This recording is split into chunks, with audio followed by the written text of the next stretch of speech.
श्री स्वामी समर्थ. संसारिक माणसाला आयुष्यात अडचणी येतच असतात.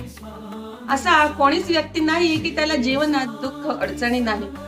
तेव्हा आपल्याला मनात नेहमी असं वाटतं की आपण स्वामींची कोणती सेवा केल्याने आपली इच्छा पूर्ण होईल, आपल्या जीवनातल्या अडचणी दुःख कमी होतील, मला संकटातून महाराज कधी बाहेर काढतील, मी कोणती सेवा करू. तर स्वामींची प्रत्येक सेवा ही उच्च कोटीचीच आहे. त्यातील एक सेवा म्हणजे स्वामी चरित्र सारामृत. या ग्रंथाचा आपण संकल्पयुक्त 11, 21, 51 किंवा 108 पारायण केले तर नक्कीच आपल्या सगळ्या मनोकामना पूर्ण होतील. आणि एक प्रभावी सेवा म्हणजे स्वामी चरित्र सारामृत. या पोथीचे रोज क्रमशः 3 अध्याय नित्य सेवेमध्ये वाचायचे. रोज 3-3 अध्याय वाचून 7 दिवसात एक पारायण पूर्ण होतं.